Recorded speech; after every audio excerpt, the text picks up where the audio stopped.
béni de Jésus. Amen. Amen. Amen. Soyez bienvenue dans notre Père. J'ai une bonne nouvelle pour vous ce matin. Alléluia. J'ai une très bonne nouvelle pour vous. Persévère seulement. Oui.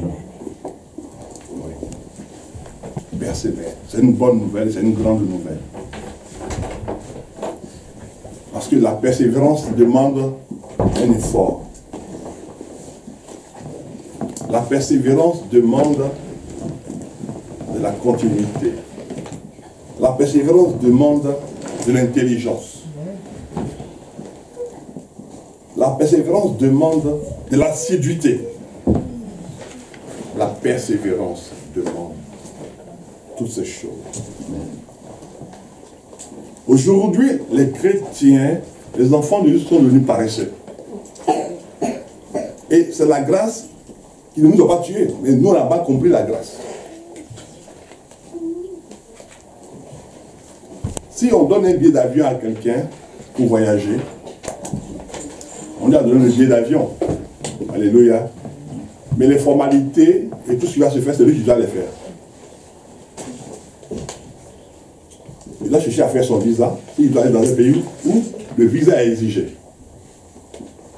Il doit chercher à savoir le genre de kilos qu'il doit transporter, si cela est exigé. Il doit faire les vaccins, si cela est exigé. Mais entre-temps, le plus important, le billet, on lui a offert le billet. Mais il doit maintenant lui-même se mettre en condition pour qu'il ait un bon voyage. Mais les chrétiens sont restés sur la grâce. On a une période de grâce, donc on ne fournit plus d'efforts. C'est faux. C'est ce qui a amené la séduction dans l'église. On dit non, mais le Seigneur a tout fait, donc on est tranquille. Non. Le Seigneur a tout fait, c'est pour cela que toi, tu dois te maintenir dans la grâce. Se maintenir dans la grâce, c'est persévérer. Parce que tu vas avoir des conflits, tu vas avoir des combats, mais comme la grâce est déjà disponible, tu dois persévérer. Alléluia. Amen. Tu dois persévérer. Tu ne combats plus pour être sauvé, mais le salut est là, mais tu vas être combattu par rapport à ton salut. Tu vas être combattu. Donc il faut persévérer. Il faut que tu fournisses cet effort-là, qui n'est pas un effort surhumain, qui est un effort adapté, circonstancié, et qui est lié à chaque personne selon sa foi, selon la mesure de sa foi qu'il a reçue par grâce de la part de ce Dieu merveilleux que nous avons. Alors, persévère seulement. Ne prends pas toutes les situations pour des situations définitives ou qui soient irréversibles. Non. Toute situation qui t'est imposée a une solution. Dis Amen. Amen. Il n'y a pas une situation qui te soit imposée, qui te soit venue, qui soit irréversible. Si elle est venue, ça veut dire qu'elle vient de quelque part. Ça veut dire qu'elle n'était pas là au départ. Donc, de la manière qu'elle n'était pas là au départ, et qu'elle est venue, que tu l'as subie, c'est comme cela qu'elle va ensuite te quitter. Mais il faut que toi, tu sois persévérant. Amen. Je disais à quelqu'un, quand c'est hier ou avant-hier, elle dit, mais pasteur, j'ai ça, j'ai ça, j'ai ça. Et je lui ai posé une simple question. Je lui ai dit, comment tu peux voir la gloire de Dieu s'il n'y a pas tout ça? Amen. Amen, amen. Comment tu peux voir la gloire de Dieu s'il n'y a pas tout ça?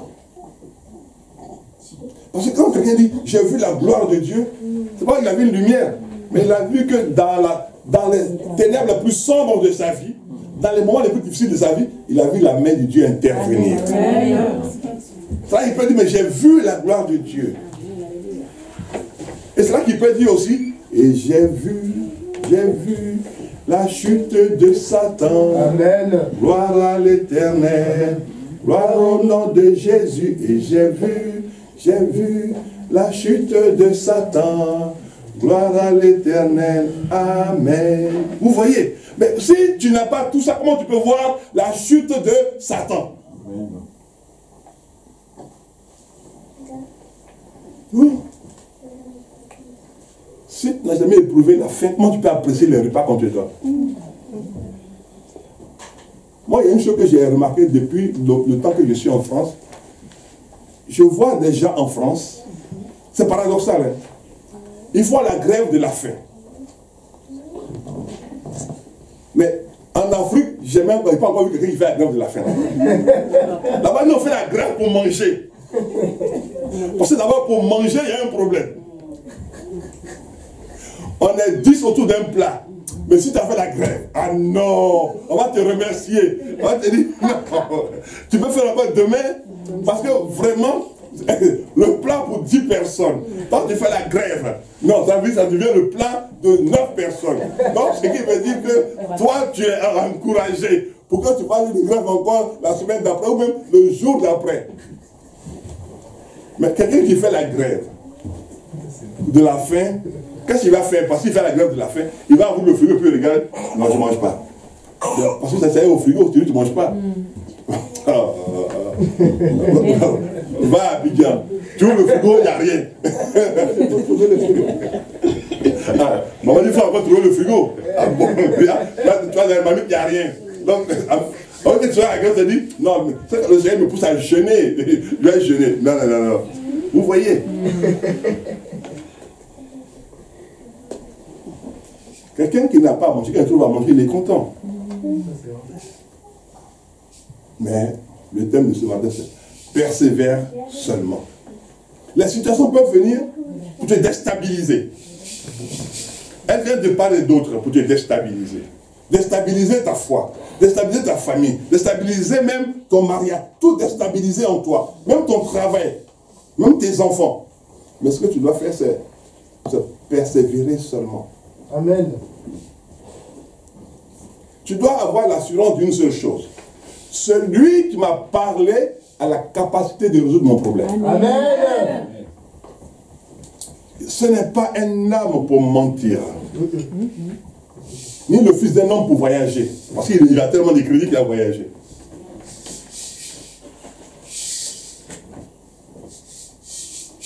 Vous voyez un petit peu. Il faut persévérer seulement.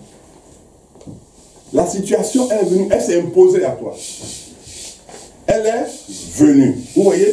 Elle est venue. Ce qui veut dire, tu n'es pas né avec. Tu n'as pas grandi avec. Mais elle est venue. Vu la manière, vu le moyen de transport qu'elle a pris, vu le temps qu'elle veut mettre, mais sois sûr d'une chose. La manière qu'elle est venue, elle partira aussi certainement. Amen. Mais tu dois seulement persévérer. Ce n'est pas là le moment où tu dois baisser les bras pour dire non, je ne prie plus, moi je suis découragé. Non. Il y a un adage qui dit en français, à vaincre sans péril, on triomphe sans gloire. Oui. Pourquoi aujourd'hui les mariages ont des problèmes? Parce que quand tu es une jeune fille, tu dis, non, moi j'ai un marié, Et quand quelqu'un te marie, mais tu n'es pas fatigué, pour te marier. Donc quand ton mari te dit, pour ça, moi c'est parce que tu... non, c'est moi qui ai voulu te marier. Il y avait 4 qui couraient après moi. Mais pourquoi tu n'as pas pris les 4 là? Vous voyez? Mais si tu as mis du temps pour te marier, homme ou femme, quand tu te maries, tu es trop sérieux. Oui. Quand on voit les gens qui parlent mal aux femmes, ou les femmes qui parlent mal à leur mari, là. Non, c'est que tu n'as pas eu la galère avant de te marier. Mais sinon, aussi vous devez connu la galère quand vous vous mariez, là, non, vous vous respectez. Chacun prend soin de l'autre. Parce que tu es important pour elle et elle est importante pour toi. Quand on entend dans les couples des gens qui disent, mais sans moi tu n'es rien. Mais, ah bon, sans toi je serai alors. Quand tu m'as vu, c'était comment alors? Vous voyez un petit peu. Persévère seulement. La persévérance bannit l'impatience. Alléluia. Amen. La persévérance bannit l'impatience. La persévérance bannit la précipitation de l'acquisition des choses. Parce que dans la persévérance, il y a comme un mur devant toi, mais tu ne peux pas passer ce mur-là tant que ta prière ne l'a pas traversé. Tant que ta foi ne l'a pas traversé. Parce qu'il y a deux choses qui sont maintenant utiles quand tu es en train de persévérer. Il y a la foi et il y a la prière.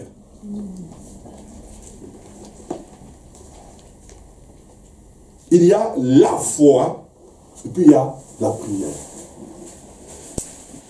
La prière te mettait en relation avec ton Dieu et la foi te donne l'assurance que ton Dieu répondra. Amen. Les deux éléments sont importants. La prière te met en relation avec ton Dieu et la foi te donne l'assurance que ton Dieu interviendra. Peu importe les événements, peu importe les situations, peu importe, tu as l'assurance que ton Dieu interviendra certainement. Amen. Et cette certitude te donne d'avoir et de marcher avec assurance et de répondre avec assurance. Non, un chrétien doit être quelqu'un qui a de l'assurance. Il n'est pas orgueilleux, il n'est pas fier, mais il a de l'assurance. Amen. Parce que avoir l'assurance, c'est savoir que je compte sur quelqu'un qui m'est favorable, en tout temps. Même si j'ai péché, je reste avec lui. Mais il me va m'être favorable. Parce que quand on parle de péché, ce n'est pas par rapport au diable, c'est par rapport à celui à qui on croit. Non, c'est avec lui que je vais régler l'histoire de mon péché. Mais entre-temps, il me fait avancer. Hein? Après, s'il veut régler le compte, avec moi, il règle son compte. Mais en tout cas, il me fait avancer. Amen. Ces deux éléments vont nous conduire. La prière, la foi. Et dans la foi, nous avons l'assurance. Et quand on parle, un chrétien parle, il doit parler avec assurance. Amen. Il n'est pas orgueilleux. C'est ce que les gens ne comprennent pas. Quand quelqu'un parle avec assurance, on dit qu'il est orgueilleux. C'est faux. Orgueil, c'est de la prétention. L'assurance, c'est je sais à qui j'appartiens. Et je sais de qui je suis. Donc, je ne m'inquiète de rien. C'est ça l'assurance. Je vous ai dit ici, j'étais allé une fois en Guadeloupe. Et j'étais assis avec un homme de Dieu. Et quand il y a eu un tremblement de terre, on était là, tous les deux.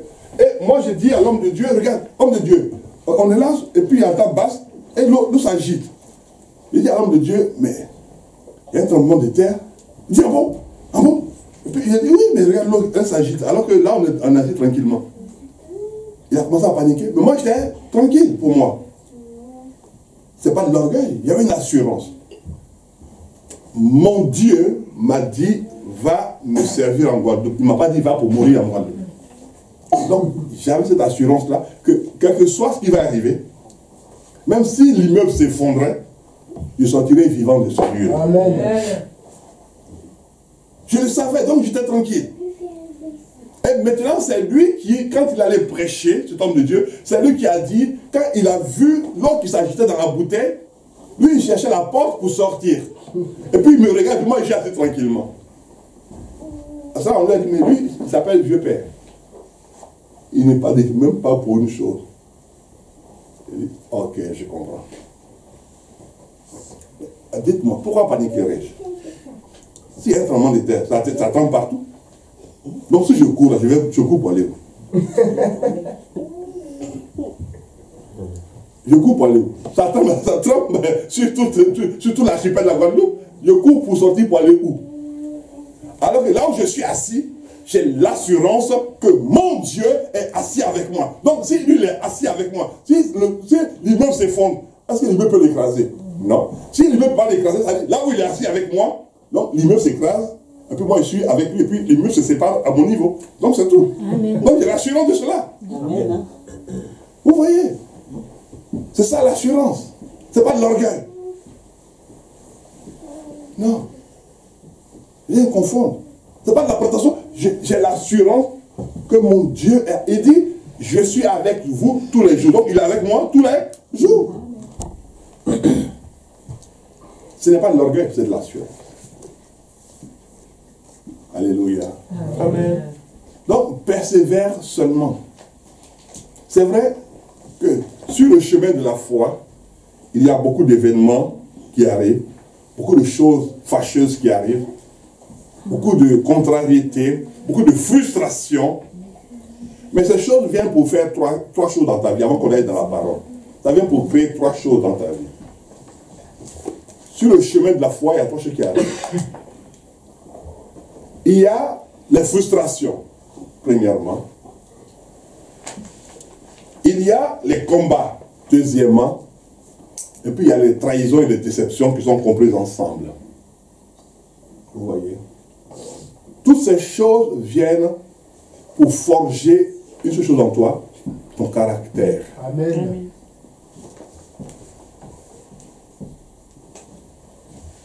Aujourd'hui, il y a des écoles pour beaucoup de choses. Il n'y a pas des écoles pour affirmer le caractère. Il n'y a pas des écoles pour que ton caractère soit solide, il n'y a pas. Mais il y a des écoles pour toutes les choses. Et quand ces choses arrivent sur le chemin de la foi, tu dois maintenant avoir l'assurance. Tu dois maintenant persévérer. Parce que les yeux sont trompeurs. Alléluia. Amen. Moi, je ne sais pas conduire pour le moment. Mais je sais une chose. Vous me direz, vous qui savez conduire, si on prend quelqu'un qui est aveugle, et puis on le met sur l'autoroute A1, est-ce qu'il va avoir peur? Non. Il ne va pas avoir peur? Il ne va pas avoir peur du tout. Pourquoi? Parce qu'il ne voit pas les véhicules qui arrivent. Donc, comme il ne voit pas les véhicules qui arrivent, il ne va pas avoir peur. Maintenant, il faut prendre quelqu'un qui a 10 sur 10 au niveau des yeux. Et puis, dis-lui que tu vas le mettre sur l'autoroute. Non, je crois que là, vous allez vous bagarrer. Là, vous allez vous bagarrer. Parce que ses yeux lui donnent des informations pour dire que là où tu vas aller, là, tu vas mourir. Mais alors que l'autre aussi pourrait mourir, l'aveugle. Donc, les yeux nous donnent des informations. Mais la foi nous donne d'autres informations. Alléluia. Amen. C'est pour cela que tu dois croire dans ton cœur. C'est ton cœur qui doit l'emporter sur tes yeux. Et non tes yeux sur ton cœur. Quand tu vois une situation, il ne faut pas dire, non mais qui peut la surpasser? Tu dois dire dans ton cœur, non, mon Dieu est capable. Amen. Si tu crois dans ton cœur, si tu crois dans ton cœur,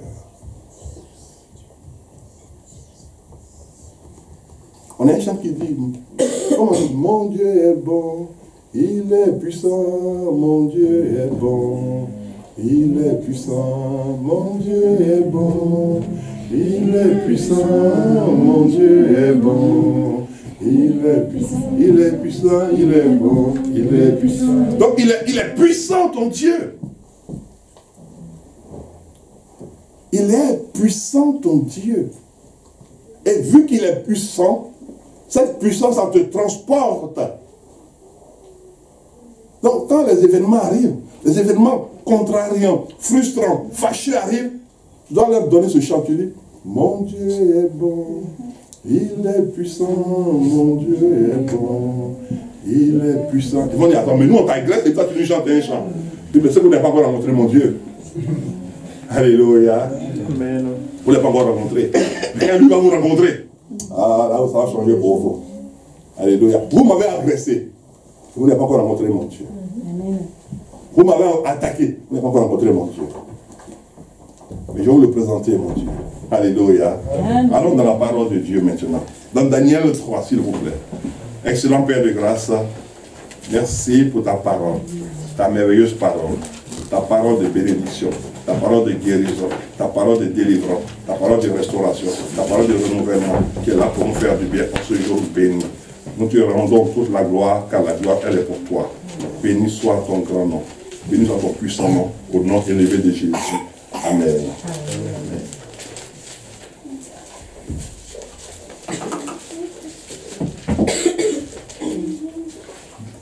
Dans Daniel 3,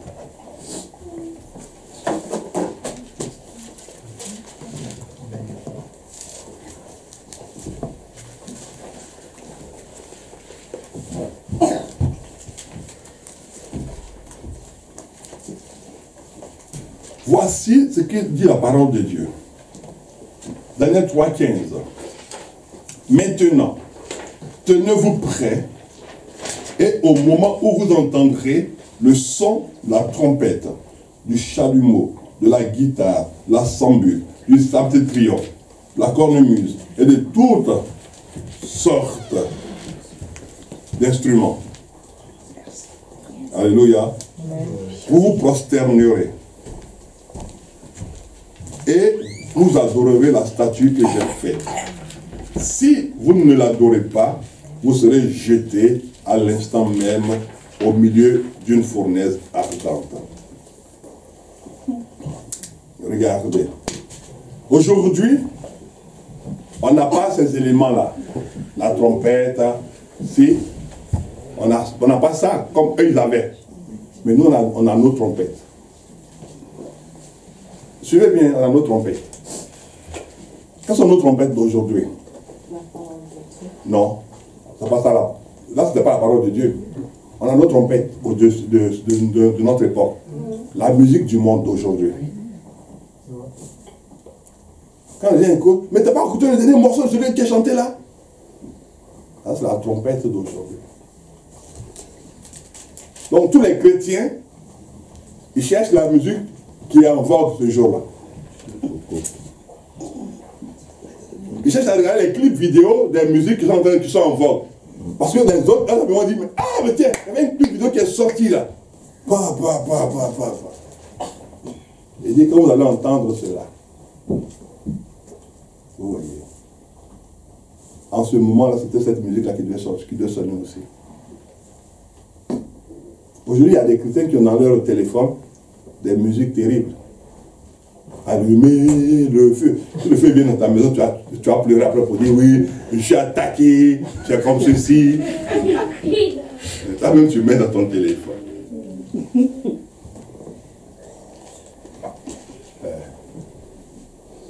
Vous voyez. Et c'est quand ça va sonner. Quand ça va sonner. Qu'est-ce qui sort? C'est la musique qui sort.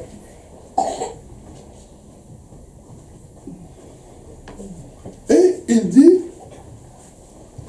vous voyez, ce que nous voyons ici, c'est tous les types de musique qui allaient arriver. Du chalumeau, de la guitare, et tout ça.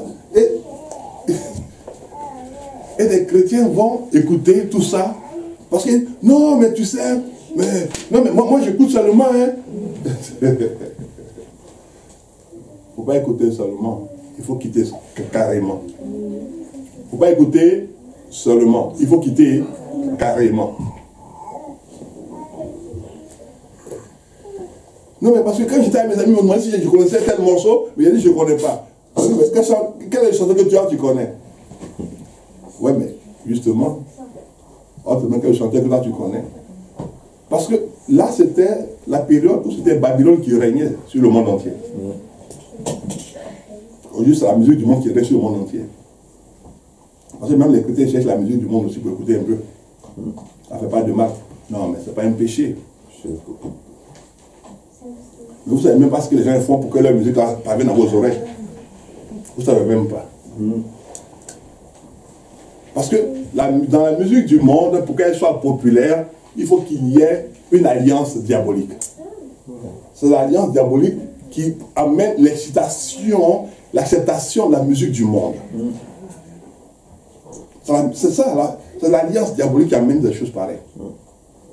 Donc, toi-même, tu es là, tu penses à rien, et puis en même temps, le chant, là même, tu dis, ah, allumer le feu. Ah, tu as vécu. Il n'a rien vécu là-bas. Oui, puisque c'est ce que tu prends pour t'alimenter.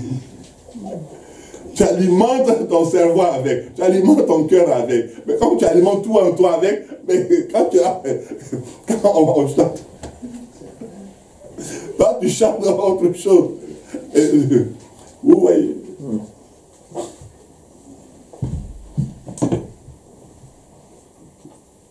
Si vous regardez les instruments qui sont mentionnés, c'est ce qu'on a aujourd'hui. Mais il y a 5000 ans. Mais c'est ce qu'on a aujourd'hui. Donc, pour qu'on soit bien vu de la société, il faut qu'on se prosterne devant ces choses-là. Quand tu vas pour un recrutement, on te demande qu'est-ce que tu aimes, qu'est-ce que tu fais, quels sont tes loisirs, tout ça, au niveau de la lecture, toutes ces choses-là. Et puis, quelles sont les musiques que tu écoutes? On te pose toutes ces questions-là. Mais c'est une manière de dire, il faut te prosterner devant ces choses-là. C'est ça maintenant la prosternation. Quand on te dit, quelles sont les musiques que tu écoutes là? C'est ça la prosternation. Tu ne vas pas aller pour dire que j'écoute Dieu ferait un chemin. Et moi, je dis, pardon. Tu t'es mis à chanter. Tu dis, tu es là au milieu de ma vie. On dit, pardon, je t'adore. Non, on n'est pas là pour ça. On n'est pas l'église. On n'est pas là pour ça. On dit, bon, oui. Mais quand tu vas aller, tu dis, non, j'écoute du Jimmy Cliff, j'écoute de ceci. Jimmy Cliff, c'est très intéressant. Et moi, bien entendu, mais venez, mais vous voyez, il écoute le même chant que vous. Ah, mais c'est bien. Quand tu as dit, j'écoute le chant de Exo, libre de nos chaînes. On dit, non, mais non. Non, on ne connaît pas, C'est qui Exo? On ne connaît pas. Non. Bon, mais on voulait savoir. Mais quel est votre livre de chevet favori? Mon livre de chevet favori, c'est la Bible. Pardon. Les gars, qui lit la Bible ici entre vous ici? Pardon? La Bible? Ça existe encore ça? Ah non, moi je ne dis pas ça. Mais moi, excusez-moi, mais moi, j'ai le vu porno à mon chevet, hein. Je ne dis pas des choses pareilles. Rien que pour te contrarier. Rien que pour te contrarier, il te sort un mot comme ça. Et moi, je ne pas gêner parce qu'il a dit, ah non, pas du tout. Ah non. Ouais, mais c'est pour voir ta réaction.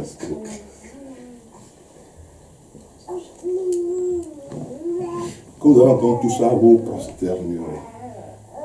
Si les chrétiens ne peuvent pas faire la différence, le monde s'imposera aux chrétiens.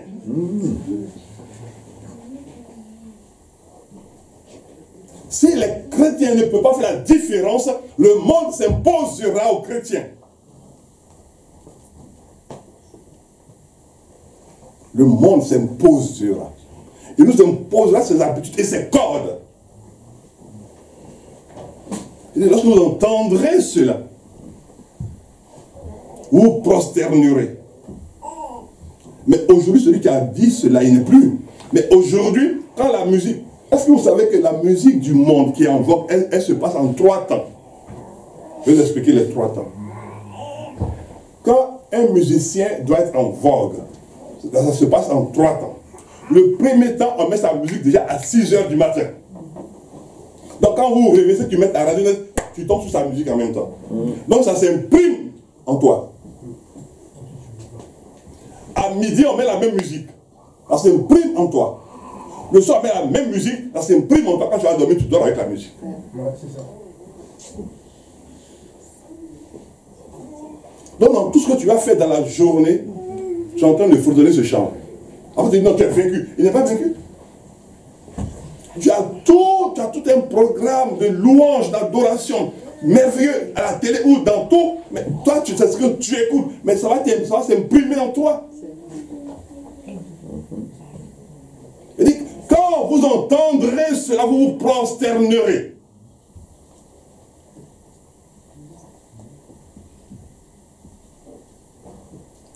Mais on va entendre quoi? La musique. Ça parlait de la musique. Ça parlait de la musique qui va venir pour commencer à nous influencer. Aujourd'hui, les chrétiens ne peuvent plus avoir un type de musique. Maintenant, ils prennent des chants de nos frères non-croyants pour venir adapter, pour mettre la mélodie chrétienne dessus. Non. Prie, Dieu te donnera la mélodie qu'il faut. Prie, il t'inspirera, il te conduira, il te dirigera et il te donnera même comment il faut danser dans sa maison. Prie. Mais on ne peut pas dire, mais cette mélodie elle est bien. Hein. Bon, si je prends la mélodie et puis je mets dessus le nom de Jésus. Même la danse. Même la danse. Même la danse. Vous voyez? Il dit, quand vous entendrez, vous voyez? Donc ça veut dire que là, ça va être préparé pour nous dire, et à un moment donné, où la musique va prendre le dessus. Et la musique a pris le dessus. Comme vous allez entendre, la musique a pris le dessus. Il dit, il n'était pas seulement le gouverneur de Babylone, mais Dieu avait permis qu'il puisse s'étendre. Vous voyez, Dieu laisse des fois les choses se faire. Dieu avait permis qu'il puisse s'étendre. Il dit à chaque langue, à chaque tribu, selon son langage. On va être pratique, s'il vous plaît. Dites-moi, s'il vous plaît, dites-moi, toutes les musiques qu'on écoute d'ici puis en Afrique là, qui a vu un musicien africain percer aux États-Unis, qui donne un seul nom ou un demi-nom? Ah bon? Qui donne un seul nom ou un demi-nom? Il n'y a pas. Il n'y a pas. Mais toutes les musiques sont versées en Afrique là-bas. Elles sont transportées. Elles polluent partout.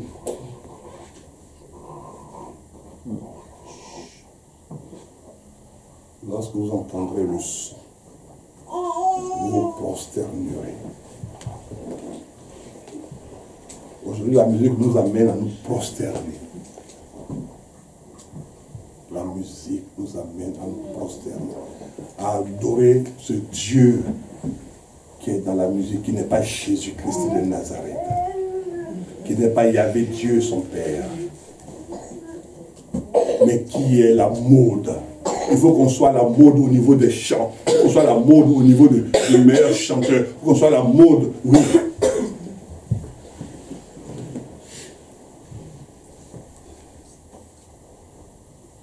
Persévère seulement. Aujourd'hui, la mode est rentrée dans l'église. Il y en a qui viennent à l'église avec des pantalons déchirés. C'est la mode. C'est la mode. Oui. Mais c'est ce qui est marqué là. Quand vous entendrez, quand la télévision va venir vous communiquer cela, vous injectez cela.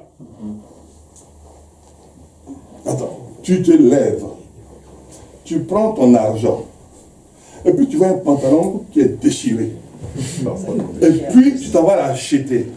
Non, tu dois avoir un problème de santé. Parce que si tu veux, moi je suis prêt à déchirer tous tes pantalons. Et gratuitement. Mais comment tu peux te lever pour acheter un pantalon qui est déjà déchiré? Et puis tu dis que tu as la mode. C'est que tu as un problème mental.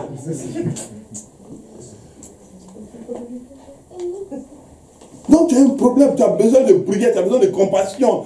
On va demander à Dieu, Seigneur, aie compassion de lui. Ou bien tu as l'église et puis ton mental est la pensée de tes fesses. Et puis tu vas comme ça maintenant.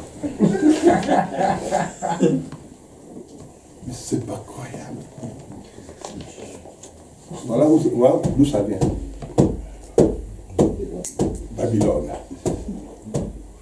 Lisez la Bible et puis en ayez la révélation. Lisez la parole, puis en ayez la révélation. Priez pour que Dieu vous en donne la révélation. Oui. Priez pour que Dieu vous donne la révélation de la chose. C'est très important. C'est important. Pour que ta vie change. Pour que tout en toi change. C'est important.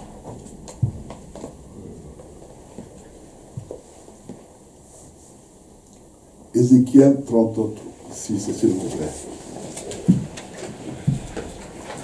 Le thème se persévère seulement. Le thème se persévère seulement. Ézéchiel 36. Malgré tout ce qui se passe, toi, tu dois persévérer. Ne te laisse pas embarquer par toutes les situations qui arrivent. Amen. Même si tout le monde est en train de dégamer, toi, tu persévères. Amen. Parce que Dieu les ramènera tous vers toi après. Amen. Oui. Persévère seulement, c'est ça le thème. Il n'y a pas un autre thème, il n'y a pas un autre mot. Tu dois persévérer. Tu dois rester dans l'état où Dieu t'a positionné. Ne pas te laisser influencer par qui que ce soit et pourquoi que ce soit. On dit non, c'est un groupe d'amis. Moi, Jésus vous a dit, j'ai fait mon lycée en France. Les gens qui fument le joint, je les ai connus aussi au lycée. Je n'en ai pas fumé. Ni joint, ni cigarette. Pourquoi on dit, ouais, mais moi, je m'en fous des amis. Je m'occupe de Dieu. Donc on me dit, oui, mais toi tu ne peux pas comprendre parce que j'ai fait mon lycée en France. C'était à Raspail. J'étais à Assas d'abord. Pour ma seconde, puis après je suis allé à Raspail. Le LTE de Raspail. Donc j'ai fait mon lycée en France. L'université, j'étais à là-bas, à Tolbiac. Donc j'ai fait tout ça ici. Donc vous allez me sortir quoi? Non, mais tu n'as pas étudié si tu ne peux pas comprendre l'école. Bon, allez voir Tolbiac, il y a mon nom. Allez voir Raspail, il y a mon nom. Allez voir Assas, il y a mon nom. Bon, vous allez me dire quoi maintenant? Pour dire que non, mais tu ne comprends pas parce que entre nous les jeunes, il faut que. Je ne suis pas né vieux, je suis né. Alléluia. Quand je venais, il y avait des cheveux noirs. Donc, comme je parlais, il y avait des cheveux noirs. Là, ils sont devenus blancs. Donc, c'est pour dire qu'il y a du parcours. Un temps pour chaque chose. Un temps pour chaque chose, en effet, hein, prophétesse. Oui. Voilà. Ah, voilà, maman dit c'est l'onction. Amen. Donc persévère seulement. Parce qu'à un moment donné où tu vas être agressé. Et ça vient. Dans, 36, Ésaïe 36. Non, Ésaïe 36, pardon. Ésaïe 36, s'il vous plaît. Ésaïe 36.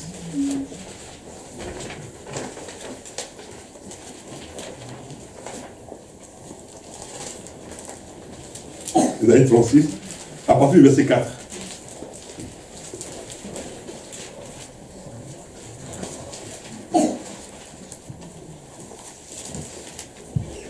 Rabchaké leur dit, Ésaïe 36 à partir du verset 4. Ésaïe 36 à partir du verset 4. Rabchaké leur dit, dites à Ézéchias, ainsi parle le grand roi, le roi d'Assyrie. Quelle est cette confiance sur laquelle tu t'appuies? Waouh!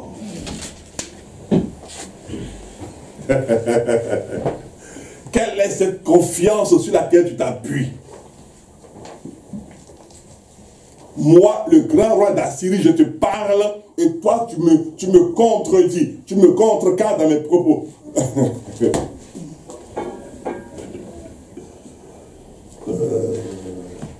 Mon Dieu est bon, il est puissant, mon Dieu est bon, il est puissant, mon Dieu est bon, oui, il est puissant, mon Dieu est bon, il est puissant, oh mon roi est bon, il est puissant, mon roi est bon.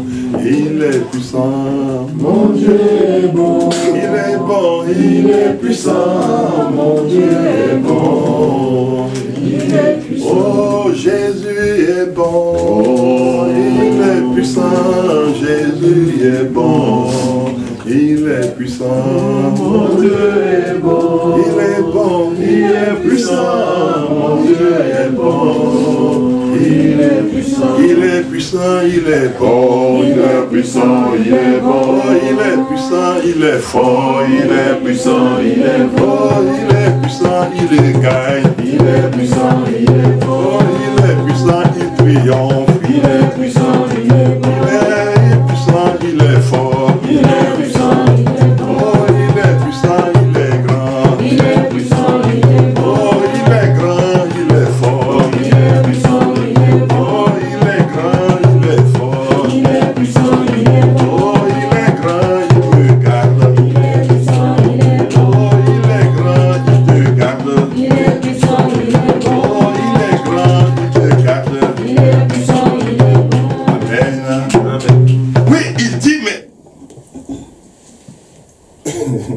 Le roi d'Assyrie te parle et dit, mais quelle est cette confiance et sur laquelle tu t'appuies? Alléluia. Parce que le roi d'Assyrie C'est le symbole de l'autorité, de la personne qui méprise. Il y a des personnes qui, dans la famille, ont une certaine autorité et qui méprisent les autres, et qui piétinent les autres, et qui ne considèrent pas les autres. Vous voyez. Mais attends, toi tu dis tu vas à l'église, mais sur quoi tu peux te fonder, et puis moi je te parle, et puis tu m'écoutes, et puis tu me regardes comme cela. C'est pas qui je suis moi. Ah. Bon, dis-moi entre nous tu es qui. Rappelle-moi, parce que j'ai oublié qui tu es. Non, mais c'est vrai, rappelle-moi parce que j'ai oublié qui tu étais. Oui. C'est le symbole de l'autorité. Mais ça, c'est pas l'autorité, c'est de l'autoritarisme. Et souvent, ça arrive aussi à des pasteurs qui parlent comme ça aux gens. Attends, tu sais, à qui tu parles, je suis le pasteur quand même. Un peu de respect. Non. Dites-moi. Quel est le berger qui a dit à son mouton, respecte-moi? Parce qu'un mouton ne respecte pas quelqu'un. Le mouton, il obéit à celui qui lui donne de lui obéir. Donc, si quelqu'un, un pasteur se lève pour dire qu'il faut lui obéir, c'est qu'il a eu un comportement qui empêche de l'obéissance. Parce que s'il avait un comportement qui poussait à l'obéissance, il n'aurait même pas besoin de parler d'obéissance.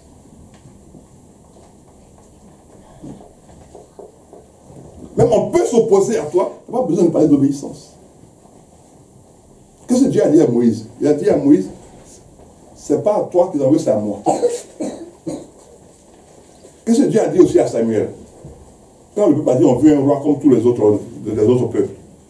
Et Samuel a dit, Dieu a dit à Samuel, c'est pas toi qui le rejette, c'est moi Dieu qui le rejette.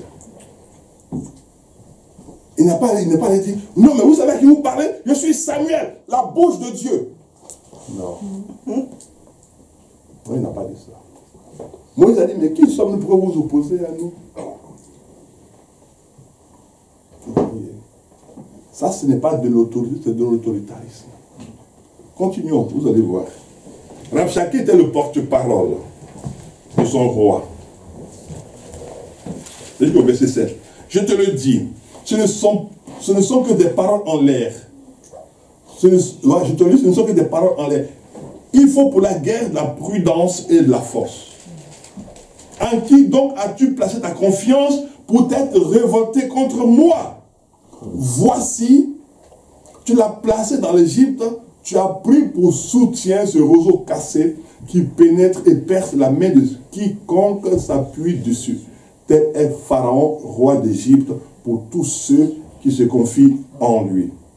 Comme peut-être me diras-tu, c'est en l'Éternel, notre Dieu, que nous nous confions. Mais, n'est-ce pas lui dont Ézéchias a fait disparaître les hauts lieux et les autels, en disant à Juda et à Jérusalem, vous vous prosternerez devant cet autel.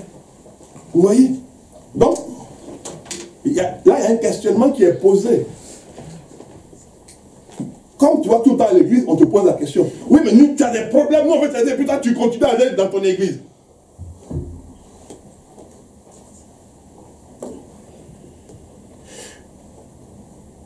À leur époque, ils avaient dressé des autels que Dieu n'avait pas demandé.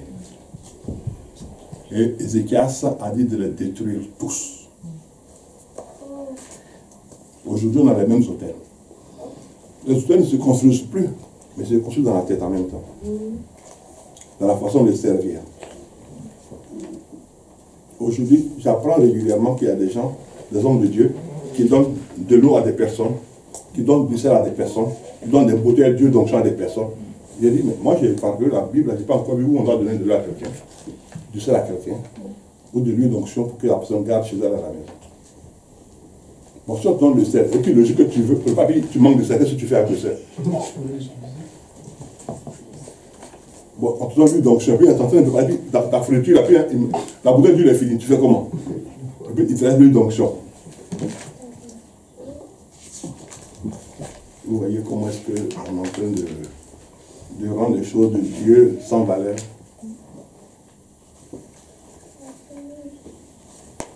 Alors que quand Dieu a dit à Moïse de faire l'huile devait rester dans la tente.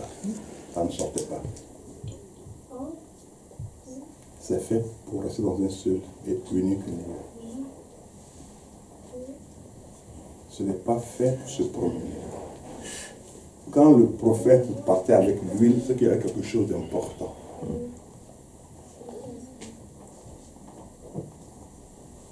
Mais là, le roi envoie dire au roi de Juda qui va l'agresser. Ce qui veut dire que quelqu'un va venir t'agresser, puis va venir te séduire pour que tu quittes la foi. Et surtout ça arrive souvent avec les jeunes filles. Un beau gosse va venir te dire, ouais, mais toi j'aime trop aller à l'église, mais moi tu me plais, mais j'aime trop aller à l'église. Ah bon, je te plais, hein? Bon, si tu veux, moi je vais aller à l'église, puis après on te... Non, mais attends, moi, laisse le dimanche, tu ne vas pas être, on va te chercher, mais... Si ces paroles-là rentrent dans tes oreilles, et que tu acceptes cela, tu es en train de quitter en même temps la voie de Dieu. Et il y a une chose que je vais dire à toutes les jeunes filles. Si tu quittes la voie de Dieu pour un homme, il te quittera pour une autre fille parce que tu es une femme sans conviction. Parce que tu n'as pas eu l'assurance même de ton propre Dieu. Il peut t'acquitter Dieu pour moi, mais il va te respecter pourquoi? Il va te respecter pourquoi? Tu n'as pas de consistance.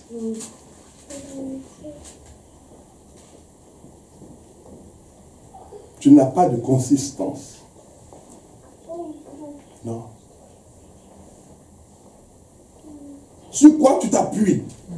Non, mais moi je vais à l'église. Hein. Non, mais il faut que j'aille à l'église. Ah ben attends, mais toi tu aimes trop aller à l'église. Moi mes amis m'ont invité, là, on doit aller chanter ou bien on doit aller manger quelque part là. Moi je voulais venir avec toi, mais toi tu dis que tu t'en allais à l'église.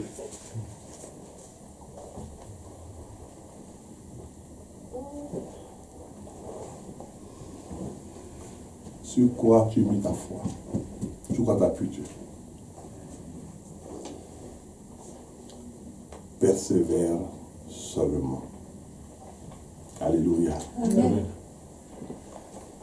Parce que les hôtels sont les choses sur lesquelles que tu vois, sur lesquelles tu peux compter. Non, Dieu ne veut plus d'hôtel sur lequel tu puisses voir. Il veut que ta vie elle-même soit un hôtel pour Dieu. Amen. Ta vie soit une offrande pour Dieu.